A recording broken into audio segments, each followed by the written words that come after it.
Astaghfirullah. Assalamualaikum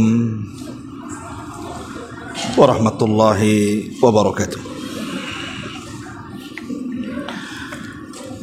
Alhamdulillah,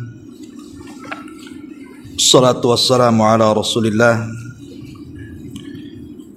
wa ala alihi wa sahbihi wa mawalah wa la hawla wa la quwata illa billahi wa ba'du.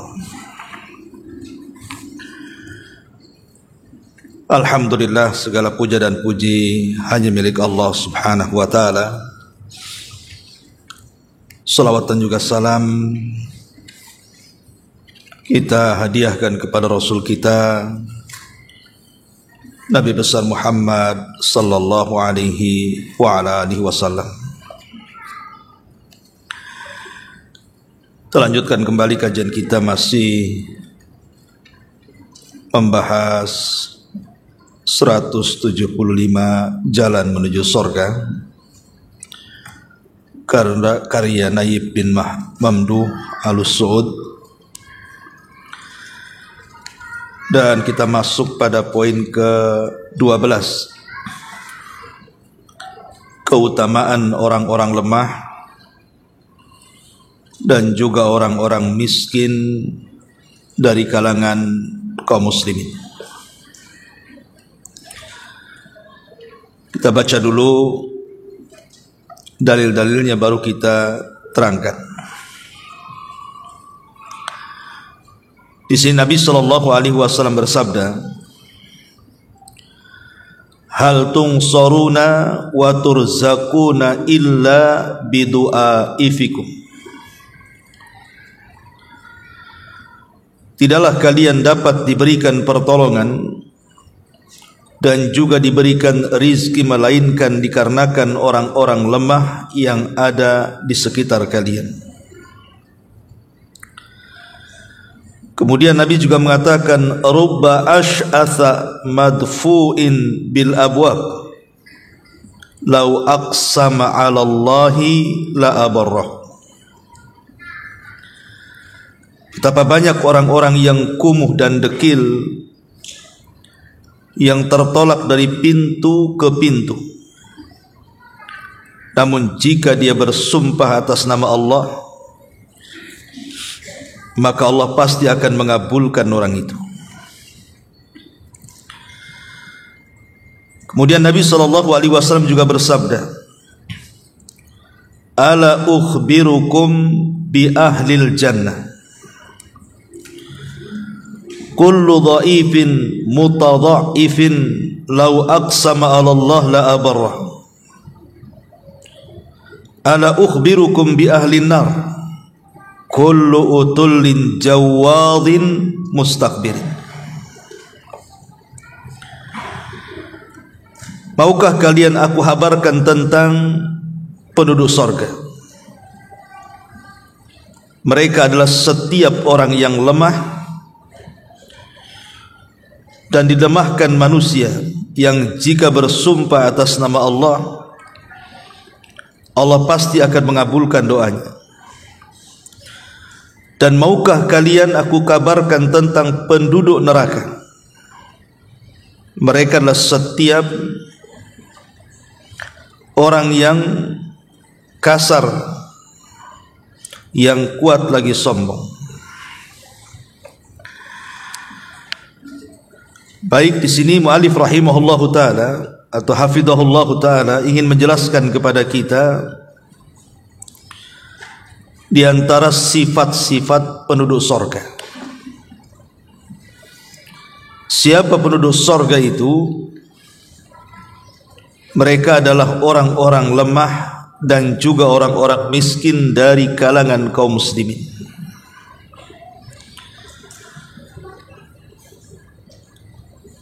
Di sini mu'alif hafidhahullahu ta'ala pertama menjelaskan hadis tentang sebab pertolongan dan juga rizki itu dikarenakan karena ada orang-orang miskin di sekitar kita.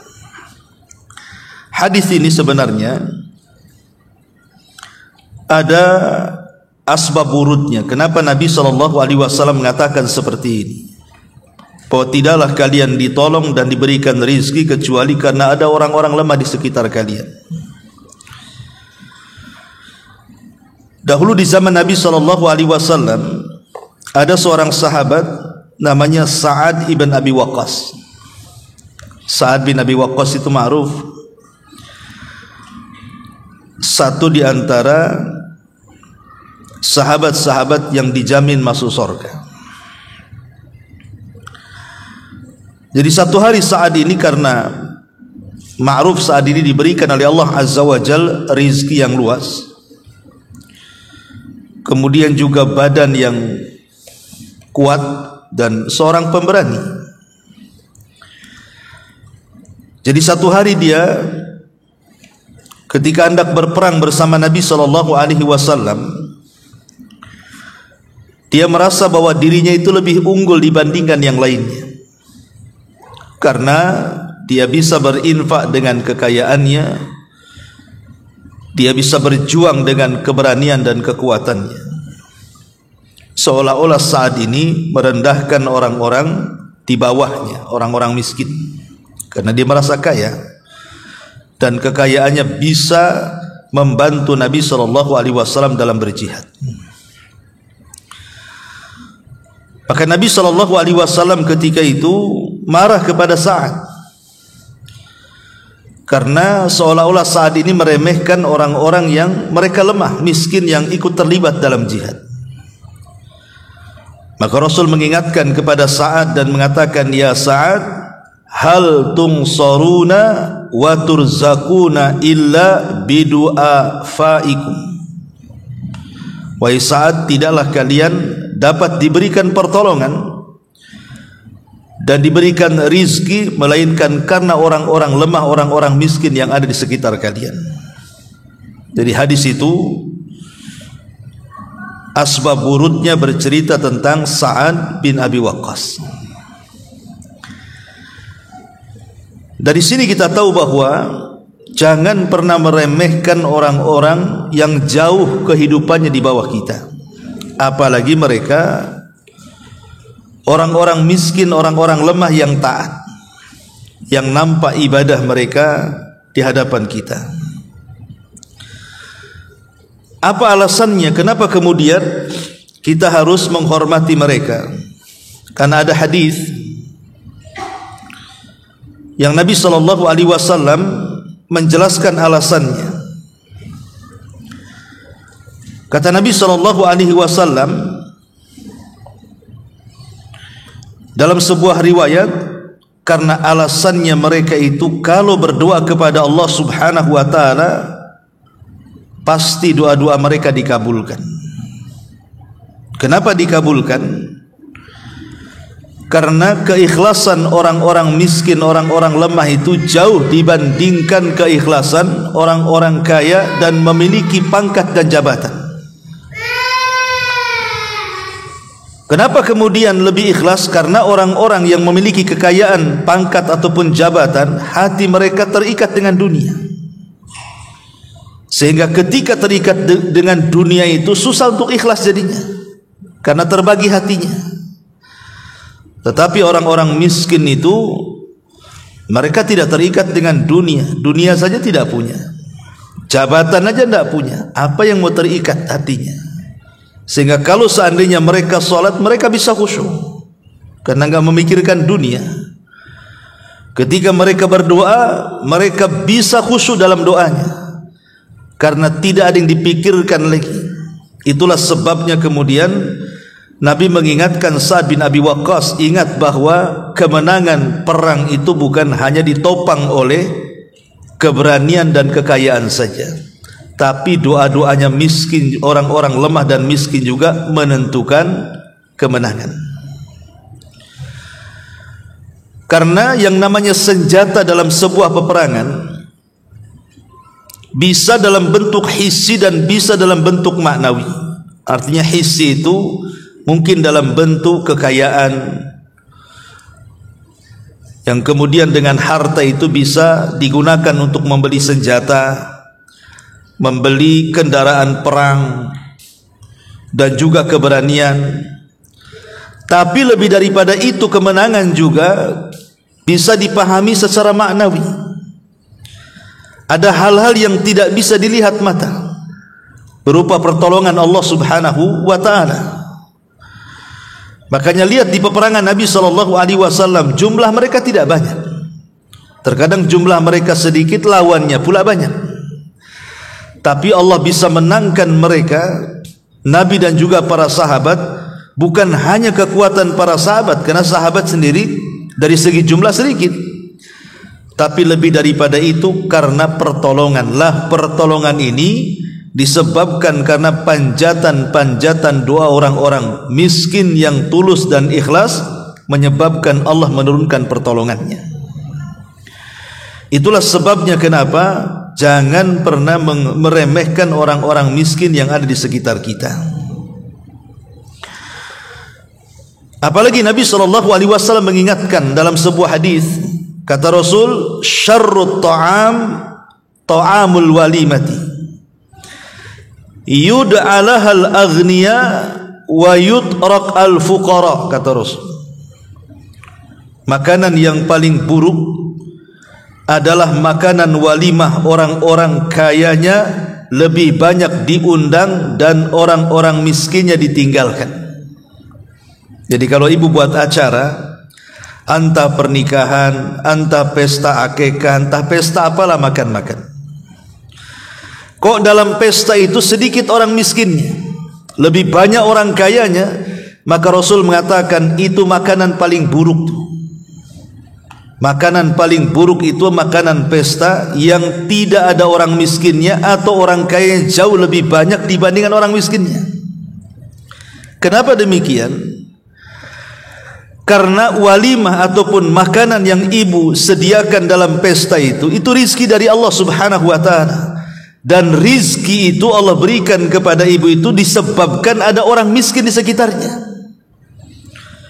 Kalau tidak ada orang miskin di sekitarnya, tidak mungkin diberikan rizki. Itulah makna daripada waturzakuna, dan kalian diberikan rizki itu karena ada orang miskin di sekitar kita. Makanya saya nasihatkan, jangan pernah mengusir orang-orang miskin dari rumah. Artinya berbuatlah baik kepada mereka. Umpamanya ibu punya pembantu, mungkin orang susah kan begitu, makanya akhirnya dia jadi pembantu. Sayangi pembantu itu, dia orang miskin. Dan ibu jangan merasa berjasa gitu ya, bahwa ibu tuh, pembantu itu butuh dengan ibu. Salah, terbalik harusnya. Kita yang butuh kepada dia, bukan dia yang butuh kepada kita. Sebab karena kita mempekerjakan dia, menggaji dia, syukur-syukur ibu kemudian bersedekah kepada dia, itulah yang kemudian membuka pintu rizki dan memudahkan kehidupan ibu dalam rumah. Maka jangan pernah usir mereka, apalagi sampai kemudian melukai mereka, apalagi sampai menghina mereka. Apalagi kalau seandainya orang miskin itu nampak orangnya taat gitu ya, orangnya taat ibadah, rajin zikir, baca Quran, maka dekati mereka, minta doanya. Sebab ada di antara orang-orang miskin itu, kata Rasul, rubba ash'atha madfu'i bil abwab law aqsama 'ala Allah la abarra.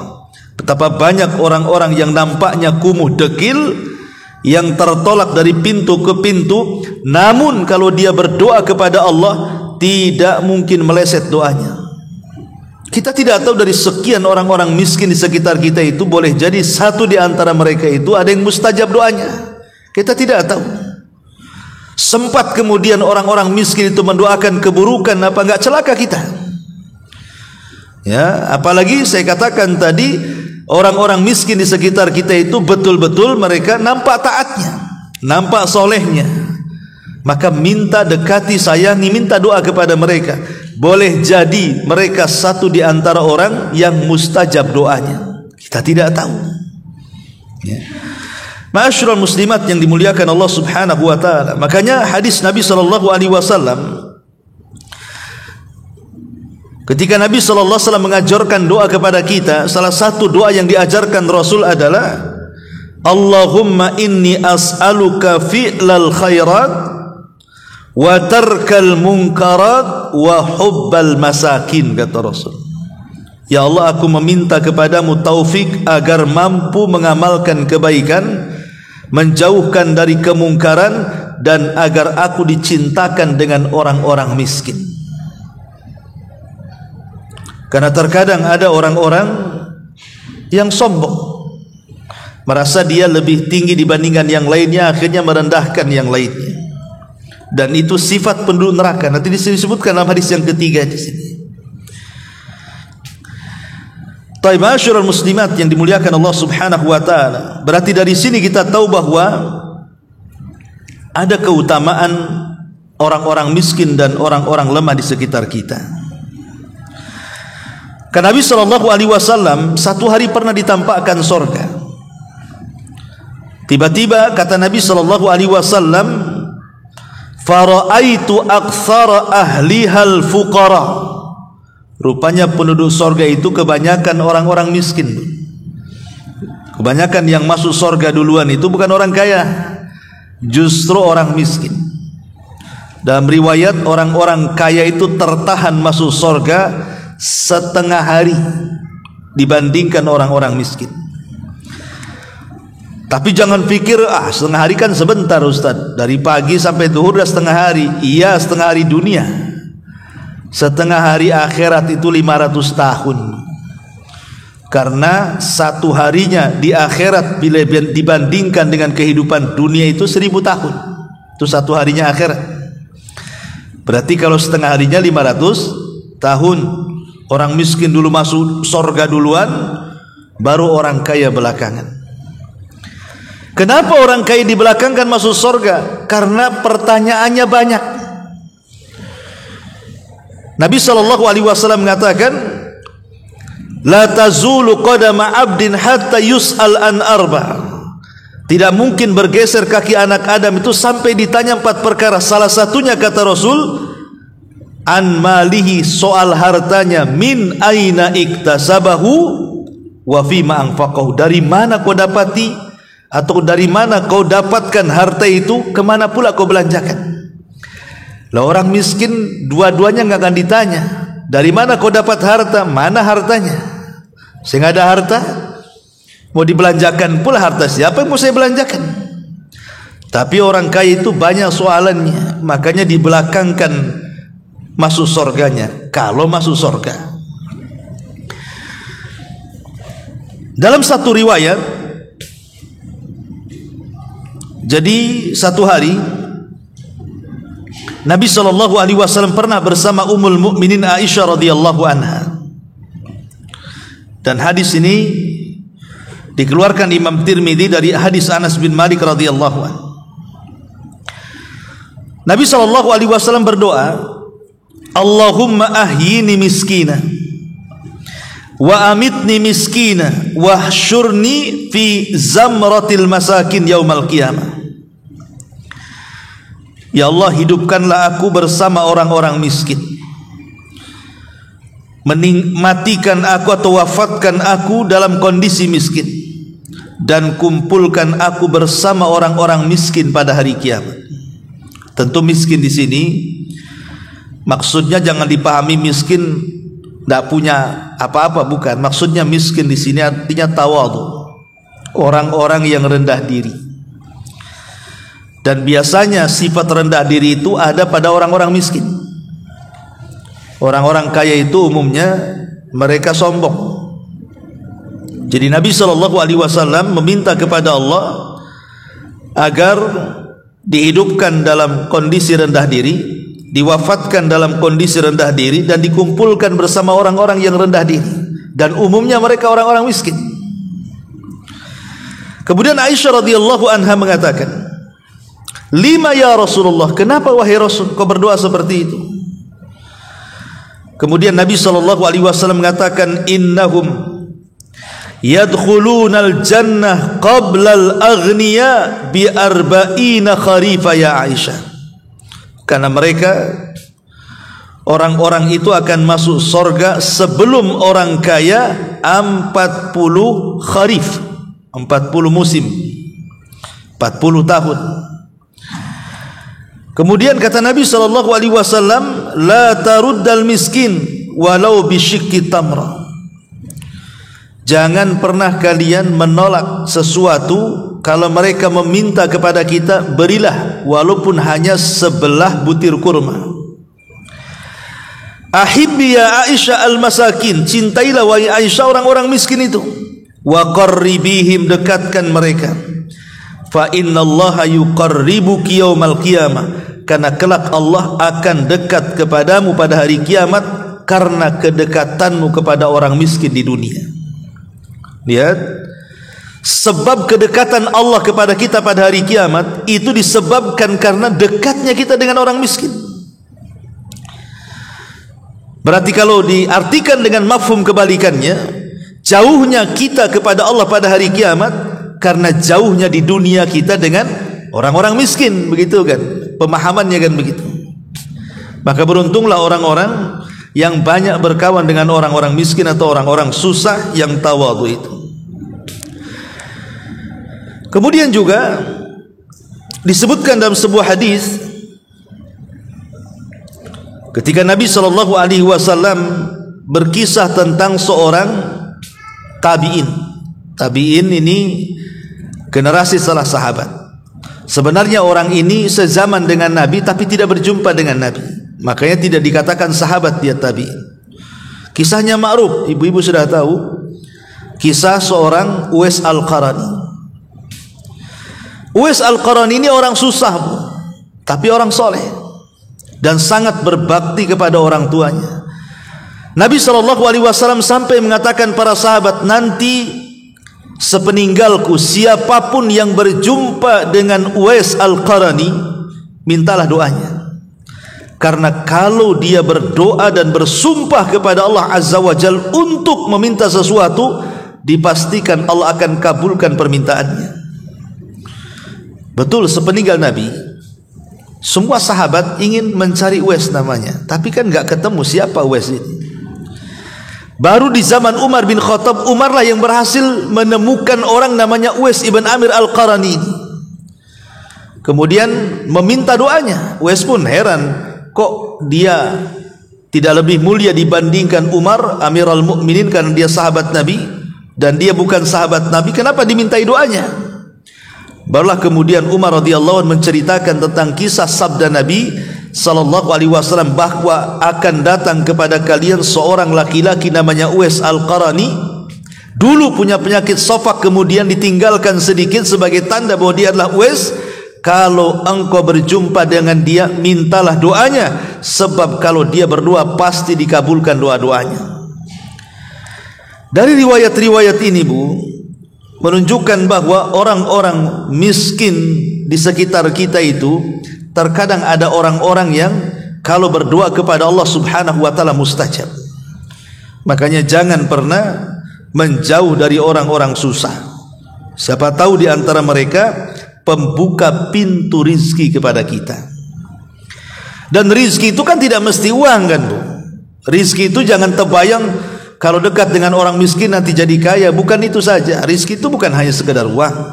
Rizki itu bisa ketenangan, bisa dalam bentuk berkah, bisa dalam bentuk luasnya hati, ademnya rumah tangga, kemudian suami dimudahkan urusannya, dan begitu seterusnya. Rizki kan luas. Kemudian hadis yang ketiga inilah syahid kenapa kemudian pengarang mencantumkan di antara jalan menuju sorga itu adalah menyayangi orang-orang lemah. Perhatikan di sini hadis yang ketiga. Nabi mengatakan, "Ala ukhbirukum bi ahlil jannah." Maukah kuhabarkan kalian dengan penduduk sorga? Kullu dhaifin, setiap orang lemah. Rasul di sini menyebutkan sifat, bukan menyebutkan orang. Setiap lemah, orang yang lemah, orang yang tersifati dengan kelemahan. Ya, boleh jadi mungkin lemah secara dunia maksudnya di sini. Mungkin dia tidak kaya, tidak punya pangkat, tidak punya jabatan, boleh jadi mungkin dia sakit, pokoknya dia lemah. Dia bukan orang kuat. Tetapi kelemahannya itu hanya di mata manusia saja. Mungkin di mata manusia kita lemah karena kita tidak punya apa-apa gitu. Bahkan mutadhaif, sebagian ulama membacanya mutadhaaf. Mutadhaaf itu artinya dipandang remeh orang lain. Jadi kita lemah secara dunia dan orang lain memandang lemah secara dunia. Itu di mata manusia. Tapi di mata Allah Subhanahu wa taala akan berbeda. Karena Allah Subhanahu wa taala kan tidak pernah melihat harta kita, tidak pernah melihat visi kita. Yang Allah lihat hanyalah hati dan amalan kita. Sebagaimana sabda Nabi sallallahu alaihi wasallam, "Innallaha la yanzuru ila suwari, innallaha la yanzuru ila suwarikum wala ila amwalikum, walakin yanzuru ila qulubikum wa a'malikum." Allah tidak akan pernah memandang bentuk rupa kalian atau harta-harta kalian, tapi yang Allah pandang adalah hati dan amal kalian. Jadi ada orang-orang itu yang tersifati sifat seperti ini, lemah secara dunia, dipandang lemah pula orang lain karena tidak punya dunia. Tetapi di mata Allah Subhanahu wa taala justru mereka adalah orang-orang mulia. Contoh di zaman Rasul, ketika Nabi sallallahu alaihi wasallam kedatangan beberapa para pembesar Quraisy, dan mereka adalah orang-orang yang memiliki pangkat, jabatan dan kekayaan. Mereka ingin masuk Islam, tapi mereka tidak suka dengan orang-orang lemah di sekitar Nabi. Mereka tidak suka dengan keberadaan Bilal, dengan keberadaan Salman, dengan keberadaan Sumayyah. Pokoknya budak-budak yang miskin. Ini agama apa kok? Agama kok dipenuhi orang-orang miskin begini? Jadi para pejabat Quraisy ini ingin masuk Islam, tapi syaratnya agama yang dibawa Nabi SAW itu kalau bisa agama yang dipenuhi orang-orang kaya. Orang-orang miskin itu jangan ikutlah. Itu pembesar-pembesar Quraisy siap masuk Islam dengan catatan singkirkan orang-orang ini. Maksudnya Bilal jangan ada di sini. Kemudian Salman Al-Farisi jangan ada di sini. Itu orang-orang lemah, orang-orang susah. Maka Nabi SAW terdiam sampai kemudian Allah Subhanahu wa taala turunkan ayat. Apa kata Allah? Wasbir nafsaka ma'al ladzina yad'una rabbahum bil ghadati wal ashi yuriduna wajha wala ta'du aynaka anhum turidu zinatal hayatid dunya. Kata Allah Subhanahu wa taala, sabarlah wahai Muhammad bersama orang-orang yang mereka berdoa kepada Rabb mereka di waktu siang dan waktu petang mereka karena mengharap wajahnya, dan jangan berpaling dari mereka kedua matamu hanya karena menginginkan kehidupan dunia. Allah turunkan ayat ini. Jangan pedulikan orang-orang kaya itu. Kalau mereka masuk Islam minta syaratnya membuang orang-orang miskin, jangan pedulikan, tetapi sabarlah bersama mereka. Kemudian Allah Subhanahu wa taala memberikan sifat, karena biasanya orang-orang miskin, orang-orang susah itu mereka senantiasa berdoa kepada Rabb mereka di waktu pagi dan petang, karena mereka tidak ada kegiatan kan, tidak terpikir dengan kekayaan, tidak terpikir dengan jabatan, sehingga waktu mereka lebih luang untuk beribadah. Makanya Allah Subhanahu wa taala menegur, ya. Jadi lihat bagaimana Allah Subhanahu wa taala membela orang-orang susah di zaman Nabi sallallahu alaihi wasallam sekelas Bilal, Abu Hurairah dan yang lainnya. Bahkan di zaman Nabi SAW ada namanya Ashabus Sufa. Ashabus Sufa itu orang-orang miskin yang tinggal di Masjid Nabawi. Terkadang mereka itu makan sehari sekali, bahkan pernah 3 hari mereka tidak makan. Dan itu dikisahkan oleh Abu Hurairah radhiyallahu an. Jadi Abu Hurairah ini pernah tidak makan 3 hari, Bu. Hanya minum saja. Apa gak gemetar kan, Bu? Ibu saja kalau jarang puasa, belum makan itu, apalagi punya penyakit mah gitu ya, itu udah gemetaran tuh. Kayaknya mau cepet-cepet makan saja. Kadang-kadang makan gak dikunyah langsung ditelan kan, Bu, karena laparnya itu. Jadi Abu Hurairah ini karena dia memiliki izzah, sahabat itu kan anti meminta-minta, artinya anti ngemis, gak mau sahabat ngemis itu. Walaupun mereka tidak makan 3 hari tidak mau ngemis tuh, padahal mereka sudah dibolehkan mengemiskan, boleh kalau memang dalam kondisi terpaksa. Tapi Abu Hurairah radhiyallahu an ini, coba dia duduk di pintu masjid, kemudian bertanya, keluar dari masjid itu Umar bin Khattab. Kemudian Abu Hurairah bertanya soal agama. Sebenarnya Abu Hurairah itu sudah tahu jawabannya. Dia bertanya soal agama itu sudah tahu jawabannya. Cuman maksudnya siapa tahu Umar ngajak makan. Cuman kan Abu Hurairah nggak mau bilang, wahai Umar, aku lapar, tolonglah ajak ke rumahmu. Enggak gitu. Ya, cuman Abu Hurairah itu pura-pura tanya agama. Sebenarnya dia tahu jawabannya, tapi Umar tak peka pula, tak paham. Habis dijawab pulang. Lolos satu orang. Kemudian muncul lagi Abu Bakar. Sama juga. Abu Hurairah malu kalau ngomong, Abu Bakar aku lapar, tolonglah ajak makan. Tidak, Abu Bakar tanya agama lagi. Boleh jadi mungkin ketika Abu Bakar melihat kondisi dia, Abu Bakar paham bahwa dia sedang lapar kan gitu. Abu Bakar tak peka pula. Dijawab langsung pergi. Orang tanya jawab pergi kan begitu. Lolos pula yang kedua nih. Ketiga Rasul datang dari masjid. Keluar dari masjid, Abu Hurairah tengok Nabi SAW ketika hendak bertanya, Rasul langsung paham, udah nggak usah tanya, ayo ke rumah. Jadi Rasul langsung paham, langsung kata Rasul, ayo kita ke rumah. Sampailah kemudian di rumah Nabi SAW. Ketika itu Nabi SAW bertanya kepada salah satu istrinya, hal indakum ta'am, ada makanan enggak?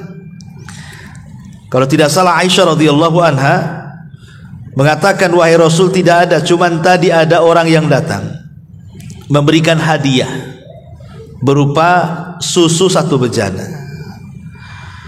Karena keluarga Rasul kan tidak menerima sedekah, hanya menerima hadiah saja. Kata Nabi SAW, cukup untuk kami berdua. Kata Aisyah, cukup. Artinya susu itu tidak banyak, hanya cukup dimakan 1-2 orang saja. Ketika Nabi SAW melihat memang susunya tidak banyak, air susunya itu, tiba-tiba Rasul mengatakan, wahai Abu Hurairah, pergi kamu ke Ashabus Suffah, suruh datang kemari yang belum makan 3 hari itu. Abu Hurairah bingung, ini susu cuma bisa diminum 1-2 orang. Ini kalau saya undang kawan-kawan saya di Ashabus Suffah itu jumlahnya 100 orang. Mana ada kepikiran tuh, kenyang nggak saya nanti? Susu hanya untuk 1-2 orang, ini yang mau minum 100 orang kan? Tapi karena Nabi SAW yang nyuruh, akhirnya Abu Hurairah pun terpaksa dengan berat hati kemudian mengundang rekan-rekannya yang sesama Ashabus Suffah. 100 orang datang numplak ke rumah Nabi. Sementara air susu itu cuma 1-2 orang tuh minum. Tapi di sana nampak mukjizat Nabi. Tiba-tiba kemudian Nabi SAW memanggil satu demi satu untuk meminum dari bejana itu. Satu minum dah kenyang pergi, satu minum dah kenyang, gak habis-habis dalam bejana itu. Sementara Abu Hurairah yang pertama datang untuk diajak makan, diakhirkan pula dia minumnya. Coba bayangkan ya, sudah habis semua sahabat Ashabus Suffah itu, tinggal Rasul dan Abu Hurairah. Kata Rasul SAW, ya Abu Hurairah, minum sekarang kamu. Bayangkan, akhirnya minum, nggak habis juga. Kata Rasul, minum lagi, sampai kata Abu Hurairah, tidak ada tempat di perutku kecuali penuh dengan air susu. Baru kemudian dia kenyang, baru pergi.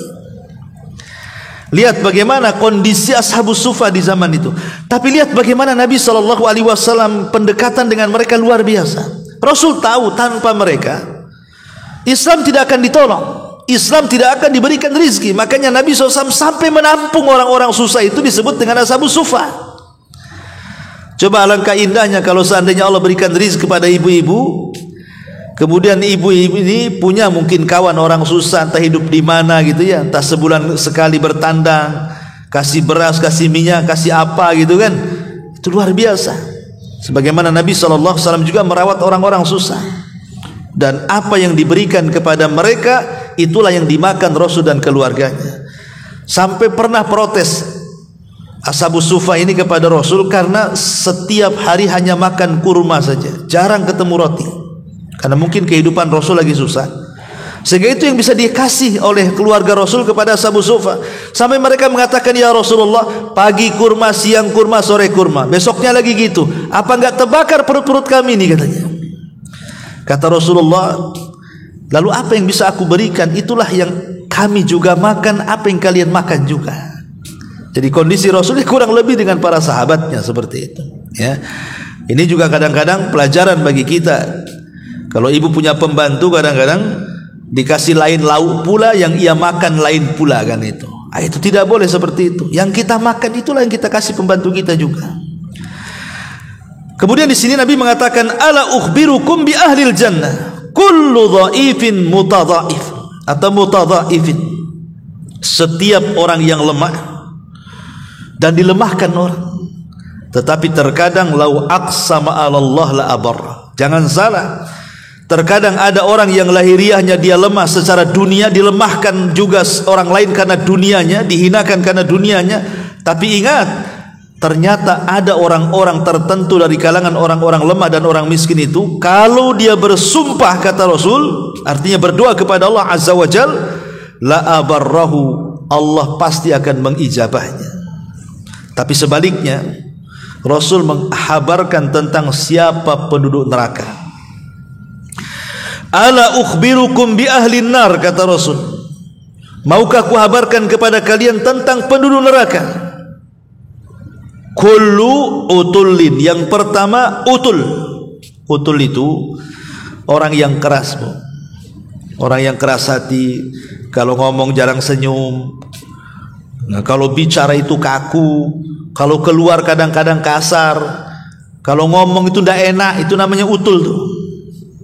Ya, jadi kalau ibu punya kawan senyum aja susah, ngomongnya kaku, kemudian kasar, yang keluar binatang, itu si utul loh, gitu aja, Bu. Ini kan Rasul mengatakan utulin, berarti si utul lah itu, ummu utul. Ya. Kullu utulin, utul itu orangnya keras, ya. Nggak ada senyum-senyumnya. Kemudian jawadin.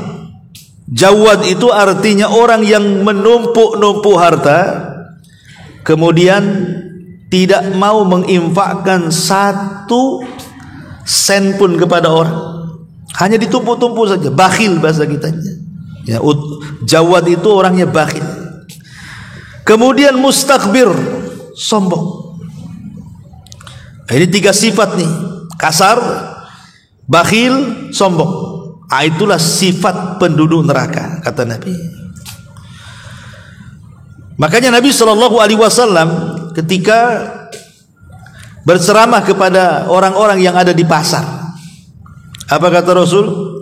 Rahimallahu rajulan samhan idza ba'a wa samhan idza ishtara wa samhan idza qada wa samhan idza iqtada, kata Rasul.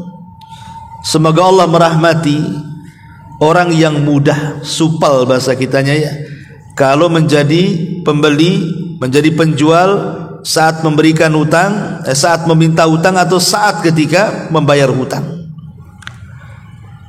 Nabi SAW memuji orang-orang yang mudah, orang-orang yang supel, orang-orang yang kalau ngomong itu enak didengar.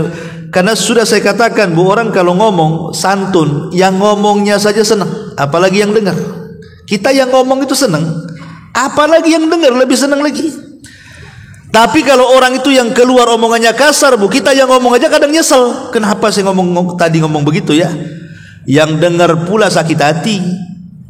Kita ke rumah si Anu, ngapain ke rumah si Anu? Yang minggu kemarin sakit hati belum bilang, mau ditambah lagi kita. Kan? Jadi ada orang-orang itu kalau ngomong itu nyelekit, itu utul namanya. Ya.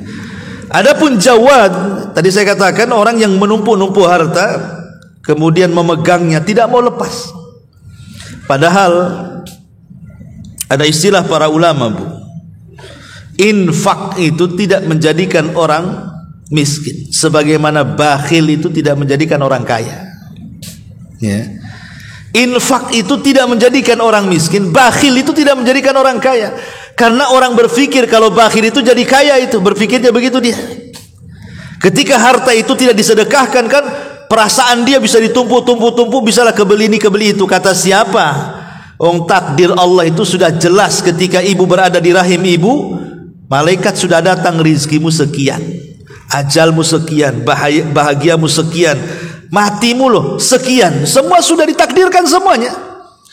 Lalu kalau sudah ditakdirkan, apa masalahnya? Mau bakhil tetap aja ditakdirkan hartanya segitu, mau infak tetap juga hartanya ditakdirkan segitu. Makanya infak tidak menjadikan miskin, sebagaimana bakhil tidak juga menjadikan kaya, karena semua sudah dicatat takdir rizkinya. Lalu buat apa bakhil kalau semua sudah ditentukan rizkinya? Kemudian syahidnya mustakbir. Inilah sifat yang sangat tercela, dan biasanya orang-orang mustakbir itu keluar dari orang-orang yang Allah lebihkan secara harta pangkat dunia. Jadi kebalikan kalau orang-orang susah tadi kan alamat masuk surga, karena biasanya orang-orang susah itu lebih kalau bahasa saya itu lebih panjang doanya. Dan ibu bisalah buktikan di lapangan kan, Bu. Coba ibu kasih sedekah sama orang susah. Itu kalau doa panjang, Bu. Ya. Panjang kali itu. Nanti ketemu lagi itu, belum dikasih dah berdoa lagi dia. Itu orang susah. Coba kalau ngasih sama orang kaya, paling tinggi syukran, jazakillah khairan. Nah, itu aja.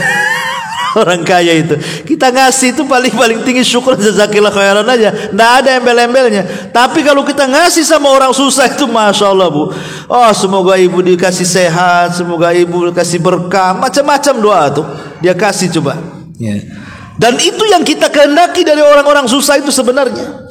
Makanya ulama mengatakan sebenarnya yang berhajat itu bukan orang kaya sama orang miskin, bukan orang miskin kepada orang kaya, tetapi orang kaya yang berhajat kepada orang miskin. Sebab orang miskin di sekitar orang kaya itulah, makanya Allah tetap memberikan rezeki kepada mereka. Kalau bukan karena orang-orang miskin di sekitar kita, tentu Allah tidak memberikan kekayaan kepada kita. Itulah makna hal tungsaruna wa turzakuna illa bidu'afaikum. Ya, tidaklah kalian dapat diberikan pertolongan dan juga diberikan rizki oleh Allah Subhanahu wa ta'ala kecuali karena orang-orang lemah di sekitar kalian. Kalau ibu baca satu surat dalam Al-Quran, namanya surah Al-Ma'un. Surah Al-Ma'un, antara asbab nuzul daripada surah Al-Ma'un itu kan, jadi ada seorang pembesar musyrik. Ada yang mengatakan Abu Jahal, ada yang mengatakan Al-Walid, ada yang mengatakan Abi Sufyan. Wallahu alam, banyak versi menurut kalangan ahli tafsir. Anggap saja kita pilih Abu Jahal saja ya. Jadi Abu Jahal itu, Bu, setiap Jumat itu nyembelih unta. Bukan untuk orang-orang miskin dah. Hanya untuk rekan-rekan sesama para pembesar Quraisy saja. Pesta-pesta makan-makan sepekan sekali. Ya, nyembelih unta hanya untuk makan-makan gitu saja. Sama lah dengan ibu-ibu, kadang-kadang tas sebulan sekali ngajak kawan-kawannya, ayo makan di rumah yuk, masak-masak kan gitu ya. Jadi seperti itu. Jadi ada kegiatan yang selalu dilakukan oleh Abu Jahal ini. Setiap pekan ngundang, tapi nggak ada orang miskin yang diundang. Satu hari Abu Jahal ini sedang menyembelih unta, sudah dikuliti dan dagingnya sudah dipotong-potong. Datanglah kemudian orang, anak kecil, dia anak yatim. Kebetulan dia lapar. Jadi dia mendekati Abu Jahal yang sedang memotong-motong daging unta. Anak ini hanya minta sedikit dari potongan daging unta itu karena laparnya. Tapi tiba-tiba kemudian diambil tongkat, didorongnya pula anak yatim itu sampai kemudian jatuh ketakutan, menangis, kemudian pergi. Dari sinilah kemudian turun ayat ara'aital ladzi yukadzibu biddin fadzalika alladzi yad'ul yatim. turun ayat ini. Tidakkah kau lihat para pendusta agama itu? Mereka tidak pernah menghargai anak yatim, justru menghardik anak yatim, dan tidak menyuruh manusia untuk yadu'ul ara'aita alladhi yukadzibu biddin fadzalika alladhi yadu'ul yatim wa la yahuddu ala ta'amil miskin, dan tidak memerintahkan orang untuk membantu fakir miskin. Dari sini kita tahu bahwa orang yang tidak sayang dengan orang-orang lemah itu, mereka tersifati dengan para pendusta agama. Jadi kalau ibu tidak suka dengan orang-orang miskin karena kemiskinannya, jadi bukan karena tingkah lakunya. Lain kalau ibu tidak suka, umpamanya sombong, udah miskin sombong lagi. Bukan karena miskinnya ibu tidak suka, karena sombongnya, itu tidak masalah. Ya. Ataupun mungkin suka buat onar gitu ya, mungkin buat jahat, suka nyolong dan begitu seterusnya. Yang kita tidak suka sifat jahatnya, bukan karena miskinnya. Justru kelemahan mereka itu menjadi keunggulan mereka bagi kita. Karena terkadang kalau mereka itu orang-orang baik, orang-orang soleh, Bu, terkadang doa-doa mereka atau amal-amal perbuatan mereka itu menjadi sebuah kebaikan tersendiri bagi seseorang. Sampai ada seorang syekh itu bercerita, jadi ada orang kaya. Orang kaya ini sakit, terbaring di rumah sakit. Jadi ketika hendak masuk rumah sakit, dia jumpalah dengan anak-anak kecil. Anak ini anak-anak yatim. Pokoknya hidup pun jadi gelandangan lah, tidak punya keluarga. Kasihanlah kemudian orang kaya yang masuk rumah sakit ini. Dikasihlah kemudian beberapa uang real, ya, pakai real di sana kan, di Arab itu pakai uang real. Berapa uang real? Mungkin untuk beli makanan, beli air gitu ya. Kemudian anak ini pergi. Lah, orang kaya ini karena sakit masuklah kemudian di rumah sakit terbaring gitu ya. Rupanya beberapa hari makin parah penyakitnya. Jadi Syekh ini bercerita, anak tadi itu yang dikasih uang berapa real tuh, rupanya ada seorang syekh yang melihat kondisi seperti itu. Dia juga sama-sama ingin menjenguk saudaranya yang sama-sama di rumah sakit dengan orang kaya itu, kebetulan satu kamar katanya. Jadi sebelum masuk rumah sakit dia melihat ada anak kecil, ada kucing bawa anak-anaknya, ada kucing induknya dengan beberapa anak-anaknya, sedang kelaparan kucing ini, bahkan kehausan. Sampai kemudian ada tetesan air dari AC itu pula yang kemudian anak-anak kucing itu sampai nganga gitu ya, karena hausnya pengen minum dari air, sehingga ada tetesan air dari AC, itulah yang kemudian diminum anak-anak kucing itu. Rupanya datang anak tadi itu, anak yang dikasih uang beberapa real sama orang kaya itu. Entah dari mana kemudian dia pergi ke warung, beli botol aqua satu, kemudian beli roti, didekatilah kucing-kucing itu. Kemudian diambil, dikasih minum, dikasih makan gitu ya. Sampai akhirnya kucing itu sehat, kemudian pergi. Kemudian selepas kejadian ini, beberapa hari setelahnya, tiba-tiba orang kaya yang sakit tadi langsung sembuh. Langsung sembuh. Lah Syekh ini bercerita karena dia kan melihat kejadian itu sendiri dengan kedua matanya gitu ya. Bagaimana anak itu ya. Rupanya Syekh ini mendatangi anak itu. Kamu ini siapa? Dia bilang saya anak yatim. Kok kamu punya uang beli itu? Dia bilang saya diberikan oleh si fulan tadi, dia masuk rumah sakit katanya.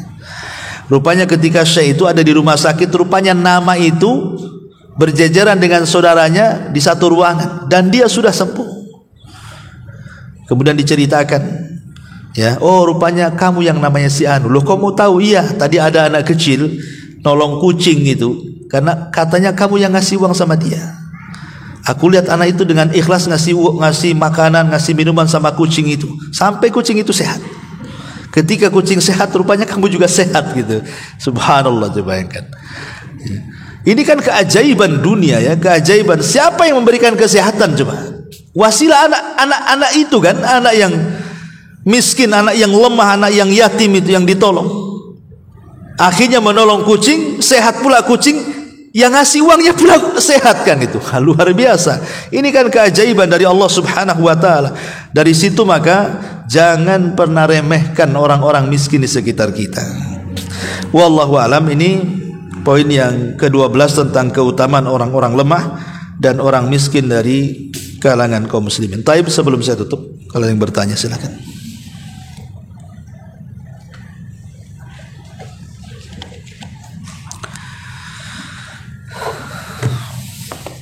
Kalau nggak ada, kita tutup.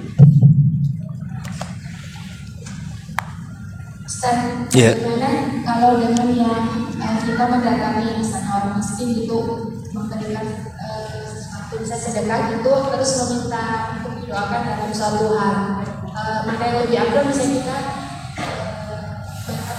kita kan tidak boleh bisa berdoa atas kebaikan kita sendiri, kita bisa yang mana yang lebih afdal? Iya. Alhamdulillah. Mungkin kalau saya boleh contohkan dari petani, umpamanya orang tua kita sakit dan salah satu penyembuhan adalah dengan sedekah. Akhirnya kita bawa harta cari orang miskin. Setelah dapat, kita kasih harta itu, tolong ya doakan ibu saya lagi sembuh, lagi sakit. Boleh nggak seperti itu? Mungkin kurang lebih seperti itu ya. Saya contohkan saja. Ya, bismillah, alhamdulillah. Para ulama menjelaskan boleh nggak bersedekah itu dengan niat penyembuhan, dengan niat supaya usahanya lancar, dengan niat supaya rizkinya luas. Boleh nggak sedekah seperti itu? Ulama mengatakan sebenarnya tidak ada masalah, karena hadisnya juga jelas, dawau mardokum bis sodaqah. Obati orang sakit kalian dengan cara bersedekah. Dan kalau memang niat sedekah supaya kaya juga, memang orang bersedekah kan dilipat gandakan kan itu ya. Tetapi kata para ulama sebaiknya niat-niat seperti itu dibelakangkan, karena Allah tahu. Tidak usah diucapkan pun Allah sudah tahu. Tidak perlu saya katakan saya sumbang ya, tolong doakan supaya saya sembuh. Tanpa mengucap itu pun Allah sudah tahu. Karena ada niat kan kita, ketika kita mau nyumbang itu kan memang untuk kesembuhan. Allah sudah tahu sebelum kita ngomong, Allah sudah tahu. Sehingga para ulama mengatakan sebaiknya pertama ketika kita bersedekah dalam rangka kesembuhan itu, tetap acuannya lillahi ta'ala, ikhlas. Yang kedua, mencari redha Allah azza wa jalla. Artinya ikhlas itu berarti sedekahnya kalau bisa shadaqatus sir, sedekah yang tidak ada yang tahu kecuali dia dengan Allah, kalau bisa ya. Yang kedua, memang sedekahnya hanya ingin mencari redha Allah subhanahu wa ta'ala ya. Kemudian yang ketiga, sedekah dari harta terbaik dia.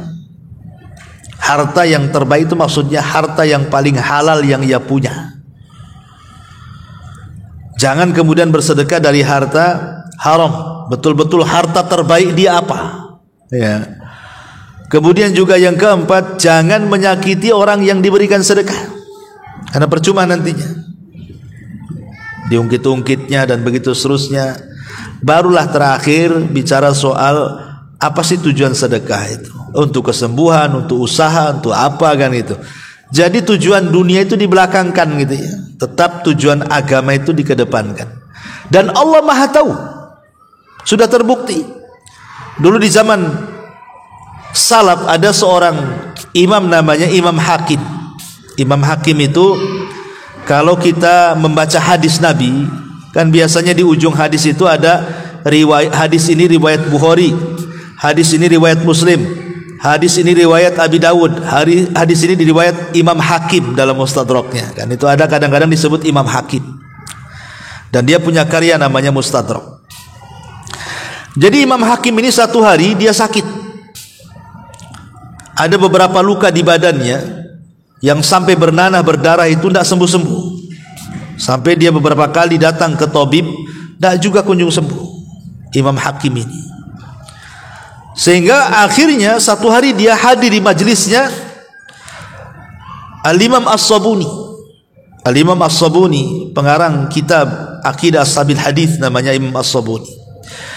Jadi Imam Hakim ini bercerita tentang penyakitnya. Jadi di sekujur badannya itu banyak kayak bisul-bisul gitu, banyak nanah, banyak darah, tidak sembuh-sembuh. Cobalah kemudian dia meminta fatwa kepada Imam As-Sabuni, apa yang harus dilakukan dia. Dan Imam Hakim meminta Imam Sabuni untuk memintakan kepada murid-muridnya, berdoa kepada Allah untuk kesembuhannya. Maka Imam Sabuni pun kemudian ngomong di hadapan murid-muridnya kayak ginilah, saya ngomong di hadapan ibu-ibu, ini ada saudara kita Imam Hakim, dia sedang sakit, tolong kita doakan sama-sama supaya sembuh. Gitu. Akhirnya jamaah semuanya berdoa untuk kesembuhan Imam Hakim. Rupanya dari seluruh jamaah ini ada seorang ibu yang biasa hadir di majelisnya Imam As-Sabuni ini. Dia bermimpi. Dalam mimpinya didatangi malaikat. Malaikat ini berpesan kepada ibu tadi, bilang sama Hakim, bersedekahlah dengan air. Cari tempat yang di situ berhajat kepada air, gali sumur, sedekahkan airnya. Terperanjatlah ibu tadi karena dia mimpi. Dan mimpi yang baik kan diceritakan. Akhirnya kemudian ibu ini cerita sama Imam Sabuni bahwa dia semalam bermimpi ada titipan pesan dari malaikat kepada Imam Hakim supaya menggali sumur dan airnya disedekahkan. Akhirnya Imam Sabuni menyampaikan kepada Imam Hakim akan mimpinya ibu yang baik itu. Rupanya akhirnya Imam Hakim ikut nasihatnya Imam Sabuni. Betul-betul dia cari tempat yang memang di situ berhajat kepada air, digalinya sumur, kemudian airnya disedekahkan. Dalam beberapa waktu yang singkat akhirnya penyakitnya sembuh. Itulah kisah daripada Imam Hakim. Hal yang sama juga ada seorang laki-laki datang kepada Abdullah ibn Mubarak. Sama juga Abdullah ibn Mubarak mengatakan, bersedekahlah dengan air katanya. Kujamin Allah subhanahu wa ta'ala akan menyembuhkan penyakitmu. Setelah dia bersedekah dengan air, akhirnya kemudian sembuh penyakitnya. Itulah sabda Rasul, dawau mardakum bisadaqah. Obati orang sakit kalian dengan sedekah. Tapi ingat, harus dengan keyakinan, jangan coba-coba. Coba ajalah, mudah-mudahan dengan sedekah sembuh. Jangan dicoba-coba, itu coba-coba, nggak yakin namanya. Ya, berarti kalau coba-coba, kalau tak sembuh tak sedekah lagi kan, bakhil dia. Berarti ada maunya aja dia bersedekah kan, tapi yakin. Soal nanti Allah sembuhkan atau tidak, itu urusan Allah. Allah yang tahu maslahat kita. Terkadang sengaja Allah subhanahu wa ta'ala itu dengan berbagai macam upaya kita sudah mencari kesembuhan, tapi Allah tidak sembuhkan. Terkadang ada masalah yang kita tidak tahu. Kita tidak tahu kan, kenapa saya punya penyakit kok gak sembuh-sembuh, itu kenapa? Boleh jadi karena ada masalah yang kita tidak paham. Boleh jadi kalau Allah sembuhkan maksiat lagi dia. Ya, mungkin boleh jadi setelah disembuh dia mungkin melampaui batas lagi. Sehingga sama Allah biarkan dilamain sakitnya. Biar gak kurang ajar dia. Itu sengaja kan? Kita tidak tahu maslahat itu. Berapa banyak orang-orang yang sengaja Allah buat miskin, tidak dibuat kaya, sebab kalau kaya dia melampaui batas. Berapa banyak orang kaya tak miskin-miskin, sebab kalau dia miskin bisa kufur. Betapa banyak orang-orang yang sehat tidak sakit, kalau sakit masalah dia ke agamanya. Atau sebaliknya, berapa banyak orang sakit tidak diberikan kesehatan, itu karena sebuah maslahat, sebab kalau sehat kurang ajar dia. Jadi semua ada hikmahnya, ya. Semua ada hikmahnya, wallahu a'lam. Itu saya bisa sampaikan, mudah-mudahan ada manfaatnya. Subhanakallahumma bihamdika, asyhadu an la ilaha illa anta, astaghfiruka